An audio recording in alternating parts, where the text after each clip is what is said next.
Mubarak for you, it's my prayer. May you keep ascending success, say. Alhamdulillahi Rabbil Alameen. والصلاة والسلام على سيد المرسلين أما بعد فأعوذ بالله من الشيطان الرجيم بسم الله الرحمن الرحيم الصلاة والسلام عليك يا رسول الله وعلى آلك وأصحابك يا حبيب الله الصلاة والسلام عليك يا نبي الله وعلى آلك وأصحابك يا نور الله.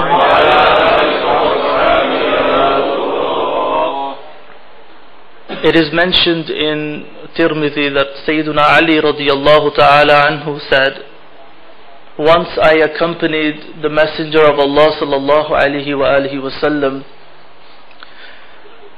We left together near Makkah, Makkah al-Mukarramah, and he reveals that each and every tree that we passed and mountain that we passed, I heard myself the sound of Assalamu alayka ya Rasulallah, Sallu ala al-Habib.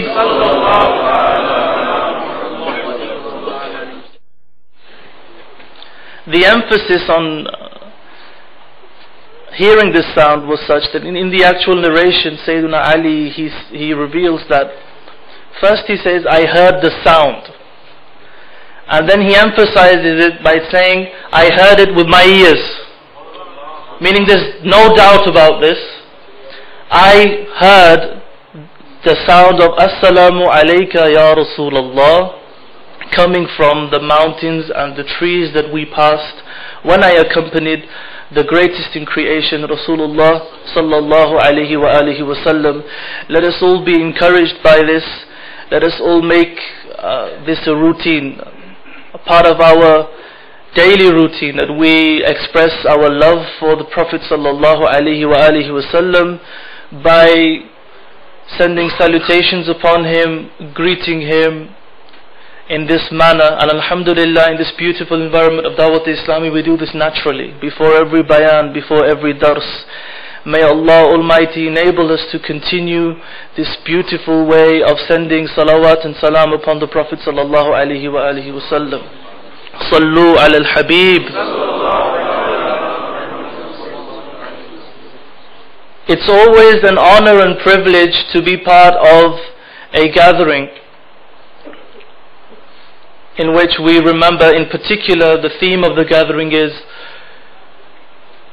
Mawlidun Nabi sallallahu alayhi wasallam, remembrance of the life and in particular the birth of the Prophet sallallahu alayhi wa alihi wasallam.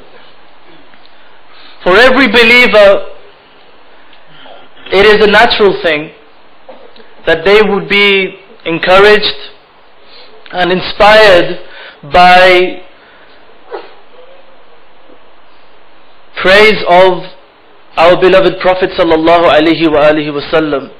If we look at the very essence of this action and the very essence of this gathering itself, what happens? There is recitation of the Quran, there is praise of the Prophet sallallahu alaihi wa alihi wasallam in the form of Naat. There are speeches delivered which encourage us to commemorate the life of the Prophet sallallahu alaihi wa alihi wasallam, which remind us of the wonderful characteristics of our beloved Prophet sallallahu alaihi wa alihi wasallam. We take from this gathering motivation. We let our passion to follow the way of the Prophet sallallahu alaihi wasallam grow within our hearts. When we leave such beautiful gatherings, we leave with the enthusiasm to follow the way of the Prophet sallallahu alaihi wa alihi wasallam. And when we look at the essence of commemorating his life and his birth in particular, the basis of all this is simply love. Without love for Rasulullah sallallahu alaihi wasallam, one is not a believer. The famous hadith in Bukhari where the Prophet ﷺ said that none of you believes until he loves me more than his children, more than his parents, more than all mankind. So now let us decide. The criteria is there. And here none of you believes does not mean that he becomes a kafir. It means you cannot attain the perfection of Iman. You cannot attain the completion of Iman. Putting things into context, the miraculous birth of the Prophet sallallahu alaihi wasallam, the accounts which are mentioned in numerous books of seerah, there is no dispute about them. When the Prophet sallallahu alaihi wasallam was born, such a light emanated from his mother, noble mother, Sayyidah Amina radiyallahu ta'ala anha, that she was able to see the palaces of Syria. That fire that was burning in Persia, the Persians were known to be fire worshippers and very staunch fire worshippers. They would have fires burning all over, and they would really be committed to this fire worship of theirs. A fire that had been burning for 1,000 years is extinguished. Some ulama, they actually write about the fact that when the Prophet ﷺ was born, Iblis, Shaitan, screamed, and he expressed, he said, this child that is born today, he will destroy what we have made. He is saying it to the shayateen. And in some books it is mentioned that he even attempted to reach Rasulullah sallallahu alaihi wasallam, but he was deterred by Sayyiduna Jibreel alayhi salam. The shaitan was angered, he wailed. Some books say there were 4 occasions when it happened. One of those occasions being when he was thrown out of the heavens. On one occasion being when the Prophet ﷺ was born. He really wailed, he screamed in grief and agony. So what does that indicate? That when the Prophet ﷺ was born, who wasn't happy? Shaitan. So when you mention the Prophet ﷺ and his birth, even today, there are certain people who are not happy, and it says a lot, doesn't it? Who wasn't happy then? Shaitan. And who's not happy today? Maybe people who are affected by Shaitan.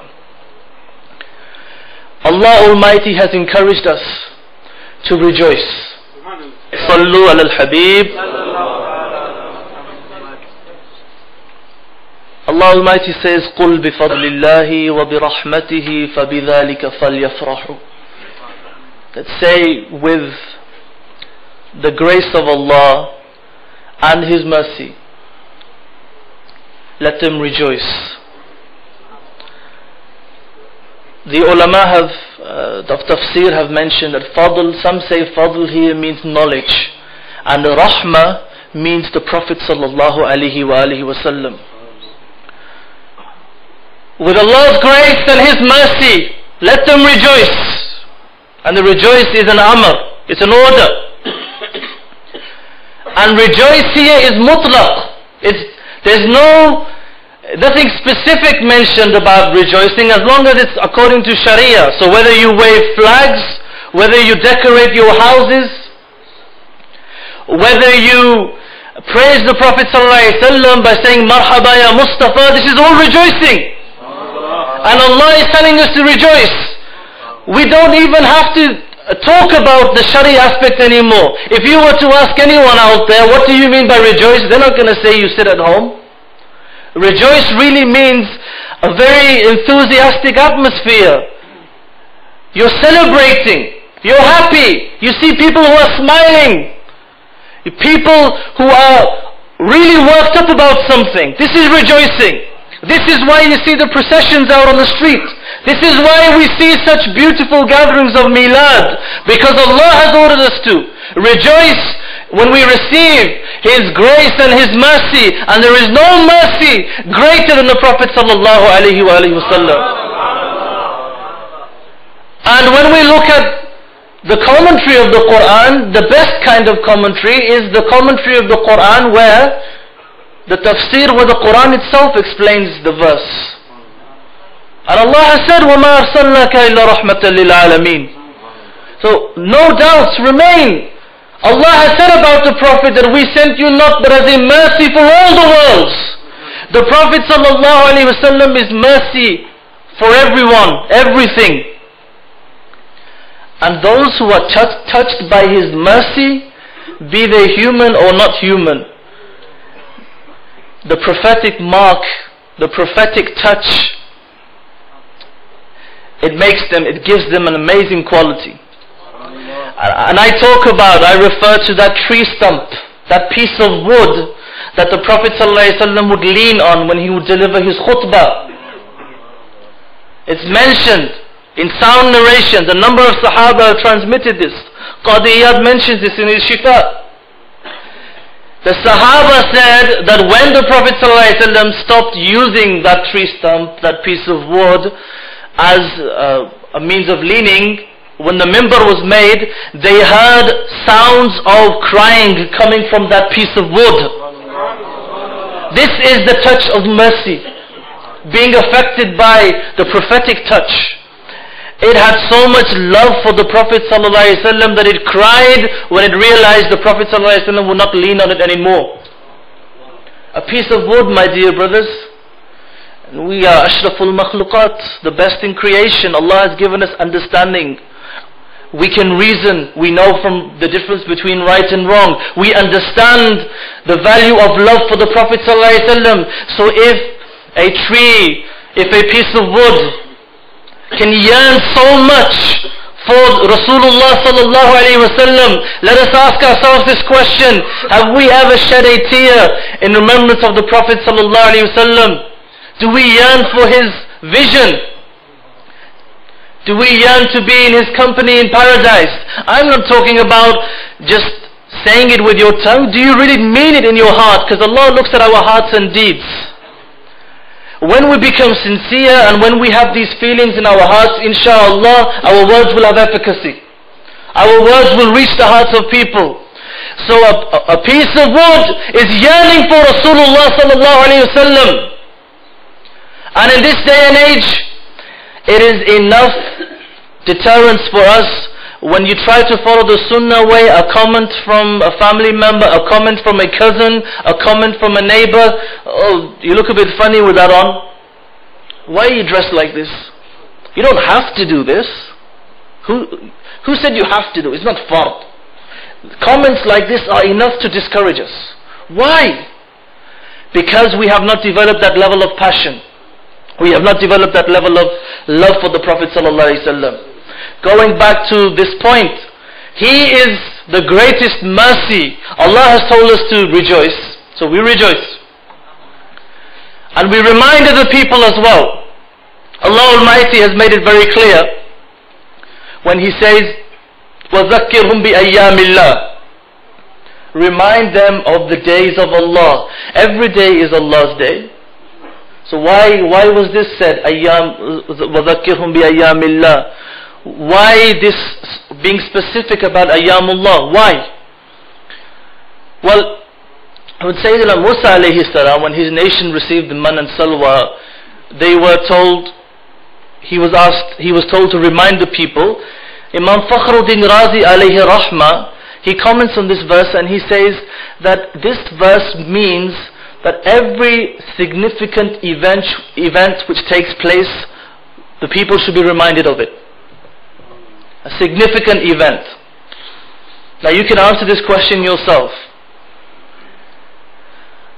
A certain prophet receives something, a blessing from Allah, obviously it's significant. So he reminds his people of that particular day.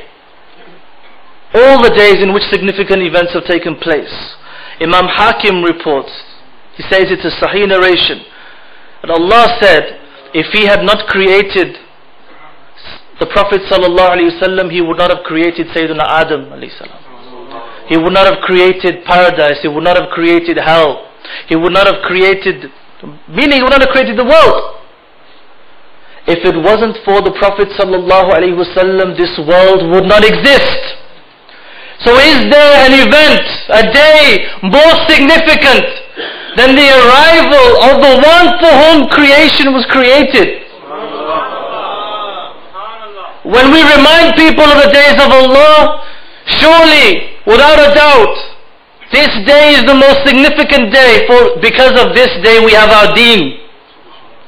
Because of this day, because of this means that Allah has created, we are believers today.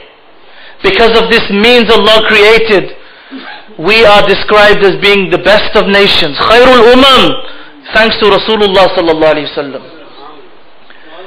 And my dear Islamic brothers and respected elders, also remember that the Prophet sallallahu alaihi wasallam acknowledged his day of birth himself.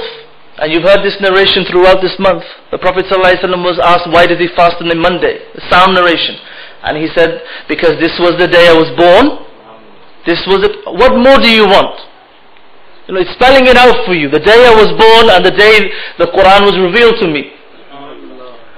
Do you need, for people of love, they don't need evidence, because they know that it's an expression of love for Rasulullah sallallahu alaihi wasallam.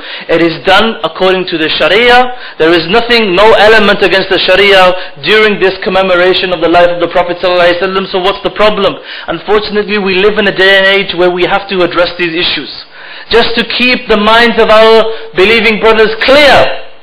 And be confident in what you believe in. Be confident in your celebration. Alhamdulillah, this will not only increase this will not only strengthen your iman, it will increase your love for Rasulullah sallallahu alaihi wasallam. So if you decide to specify a day or a certain way of celebrating, and just for argument's sake, if it didn't exist like this or in this form before, then it's still good. And you have participated and contributed to a good thing. According to the teachings of the Prophet sallallahu alaihi wasallam, you will be rewarded not only for starting that, but for all those people who became part of this good action. So be confident. Let us remind ourselves of some of the beautiful characteristics of the Prophet sallallahu alaihi wasallam. Let us remind ourselves of his knowledge and insight.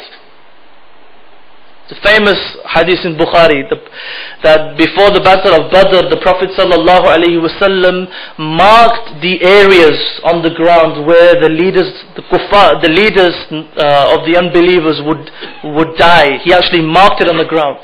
He will die here, he will die here, he will die here. And the Sahaba said that they died on those very spots. Once the Prophet sallallahu alaihi wasallam, such a beautiful character he had, and we are here also to remind ourselves of the beauty of his character. A Bedouin came to him and pulled on his shawl to such an extent that his blessed neck, marks were created on his blessed neck. And a Bedouin said to him, "O Muhammad, give me from what Allah has given you." The Prophet sallallahu alaihi wasallam did not respond angrily at all. Simply took out whatever he had and presented it to the Bedouin. This was the humility of the Prophet sallallahu alaihi wasallam. But I also remind you of another element. When the Prophet sallallahu alaihi wasallam faced something personal to him, he was forgiving. He would forgive. People threw rubbish on him. They put rubbish in his way. They taunted him. They swore at him. They pushed him around. The very same people who believed he was Al-Amin, the very same people who would give their possessions to him for safekeeping, they trusted the Prophet sallallahu alaihi wasallam with their possessions. But such was the hypocrisy, they would not trust him with his message.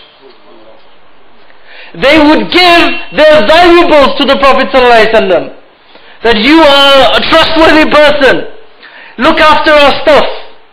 But they would accept him as being a truthful individual, and he tells the truth. But such was the hypocrisy when he called them to Islam, they did not accept. Many of them did not accept. The Prophet ﷺ reminds us through his behavior. When it was personal, he forgave, but when it came to the law of Allah, there was no compromise. the action that will bring you closest to Allah Almighty is following, obeying, fulfilling the fara'id. Someone does not pray, he cannot expect to gain any spirituality. And we make this very clear. That famous hadith Qudsi in Bukhari, it starts with this. That's the fara'id, that's the beginning. You have to have the compulsory actions in place if you want to attain any level of closeness or nearness to Allah Almighty. If you don't pray, you haven't performed Hajj when you could have, you don't give to the poor, and then you expect to gain some kind of nearness to Allah Almighty, you're fooling yourself. So when a woman by the name of Fatima, in the time of the Prophet ﷺ, she is put forward for punishment. Some of the people, they said that she belongs to a rich family, so we must be very careful. If she's punished, if she is given an Islamic punishment, then it will bring shame to the noble family she belongs to. And it may affect our relations with such an honorable family. So what did they do? They spoke to some people and they tried to get Sayyidina Usama bin Zayd, because he was very close to the Prophet ﷺ, and they said to him, you go talk to the Prophet. Go talk to the Prophet and say to him that this woman Fatima, she's from an honorable family, she's from a noble family, that he should maybe reconsider the action that is to be taken against her. And this would affect the relations between the Muslims and her family, and they were trying to justify. And he was young, they convinced him.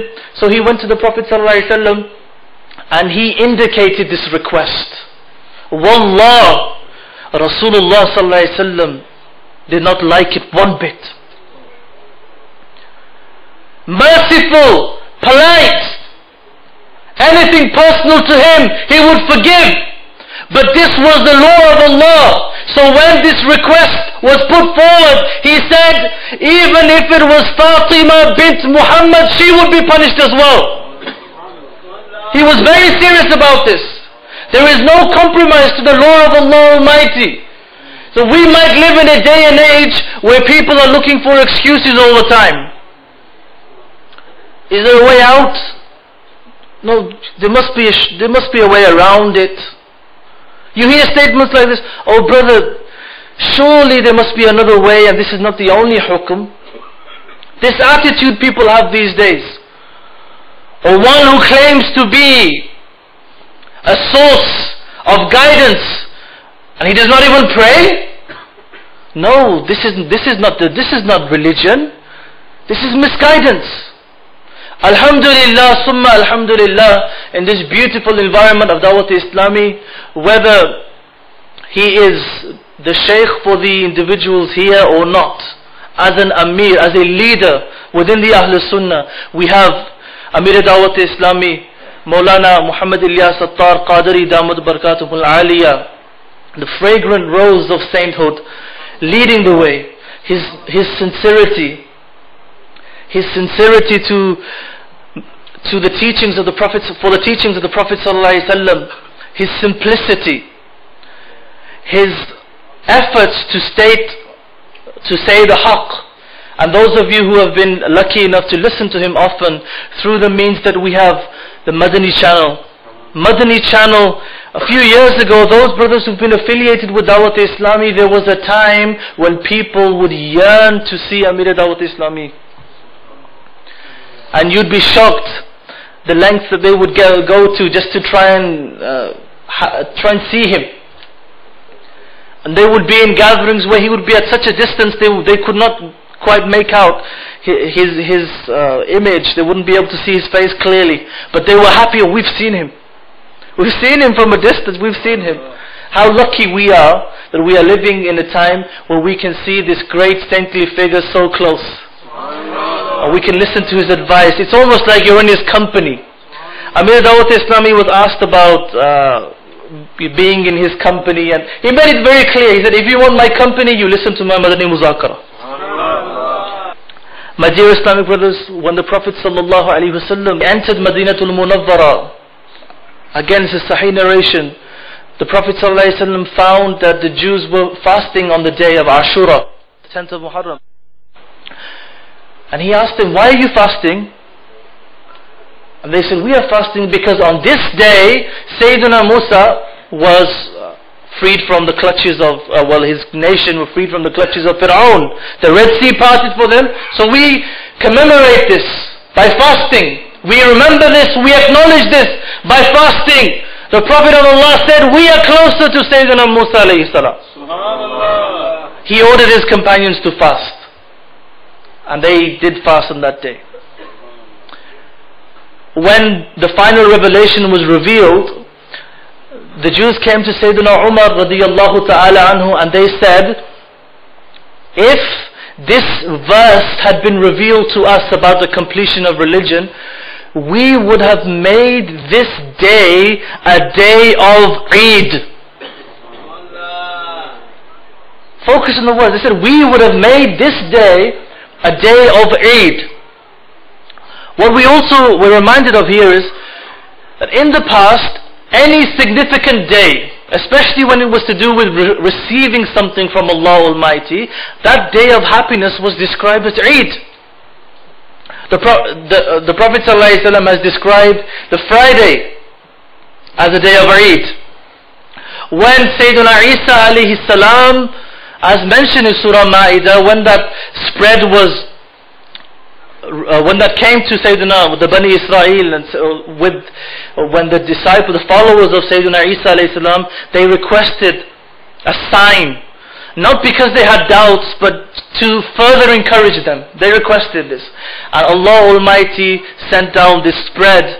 Some scholars say it was 7 fishes with bread. Some say it was one big fish that had a number of other foods around it. And they asked, the tafsir says, the people, they asked, is this food from dunya or from paradise? And Sayyidina Isa alayhi salam said, this food was created specifically for you by Allah Almighty. That day, when they received this blessing from Allah, what did Sayyidina Isa alayhi salam say? He said, تَكُونُ لَنَا عِيدًا لِأَوَّلِنَا وَآخِرِنَا. Oh Allah, make this a day of Eid for the first of us and the last of us. When the people, the followers of Sayyidina Isa alayhi salam, received this blessing of Allah Almighty, they requested Allah that it is made a day of Eid for them. What can be said about receiving the greatest of blessings, the greatest of favors, the Rasulullah sallallahu alayhi wasallam? Why shouldn't we celebrate that like Eid? And then this question arises, why do you make it so public? You're waving your flags, you're going in processions. Keep it to yourself. We will not keep it to ourselves. We will never keep it to ourselves, inshallah. We will never keep it to ourselves. Why? Because Allah has told us, وَأَمَّا بِنِعْمَةِ رَبِّكَ فَحَدِّثْ. Publicize the favor of your Lord. When you publicize something, you don't sit at home. You let the world know. You make it public. We are letting the world know that we are proud of being part of the nation of Rasulullah sallallahu alaihi wasallam. We are proud of being his followers. We are proud of his arrival in dunya. So this is why we publicize. And we will continue to publicize. And then the question arises, why do you say, Allah says that about ni'mah? Well, how can you refer that to Rasulullah sallallahu alaihi wasallam? Sayyidina Abdullah ibn Abbas radiyallahu ta'ala anhuma, he says that the Prophet sallallahu alaihi wasallam is ni'matullah. It's in Bukhari. He says ni'matullah, about the Prophet sallallahu alaihi wasallam. So the Prophet sallallahu alaihi wasallam is a blessing from Allah Almighty, the blessing of Allah, the greatest blessing from Allah Almighty. So publicize the favor of your Lord. Take part in every activity which expresses a public gratitude for being part of the nation of the Prophet ﷺ, and commemorate his life wholeheartedly. But when you leave this gathering, leave with this intention, that you have heard about the love for Rasulullah sallallahu alaihi wasallam. such love. There is so much to talk about, my dear brothers. There is so much to talk about. I cannot stop myself from mentioning this one thing about this famous narration from Bukhari. Urwa bin Mas'ud, he talks about the love the companions had for the Prophet ﷺ, the respect they had for the Prophet ﷺ, and he describes, he went and he witnessed this. He said that when the Prophet was performing wudu, the water that he was using, the Sahaba were fighting for it. They would collect his saliva. Such saliva, blessed saliva, that when Sayyiduna Qatada, an arrow hit his eye, the Prophet ﷺ, with his blessed saliva, fixed his eye, and it became more illuminated than the other one. And his grandson was so proud of this, that when he went into the court of Sayyidina Umar bin Abdul Aziz, he said, I am the grandson of he, and he read a few couplets about his grandfather. It became so famous, this miracle of the Prophet ﷺ. Such blessed saliva that when it reaches a wound, it blesses that individual with shifa. The Sahaba knew this. That's why they were fighting over it. They would not let it touch the ground. His water, they would collect it. Some Sahaba, they talk about when the Prophet ﷺ had his blessed head shaved, they would collect his hair, they would not let his blessed hair drop on the ground. So Urwa bin Mas'ud, he says that I saw the way they were around the Prophet. He's relating this account, how they would fight for his water of wudu and collect his saliva like this, his blessed saliva. And then he said, I have been to the Roman Empire, I have seen the Roman kingdom, I have seen the Abyssinian kingdom, but wallah, I have not seen a people have more respect for their king than the Sahaba have respect for their Prophet. Now you can imagine all the extravagance of the Roman Empire, or the Abyssinian Empire, those servants waving their fans, the people submitting to the emperor, to the king. But Urwa bin Mas'ud is saying, I have seen all that. I have seen the extravagance, but I have not seen such love and affection and respect that these people, these companions have for their Prophet. I have not seen this anywhere else. Nothing compares to this. This is also a reminder for us. If they had such feelings for the Prophet ﷺ, let us wake up and follow the way of Rasulullah ﷺ today. Dawat Islam is calling out to you. If you want to improve your lives, you have a code of conduct in the Madani In'amat. If you want to gain inspiration, travel in the way of Allah on a Madani Qafila. Sallu ala al-Habib. O Mubarak, for you is my prayer. May you keep ascending success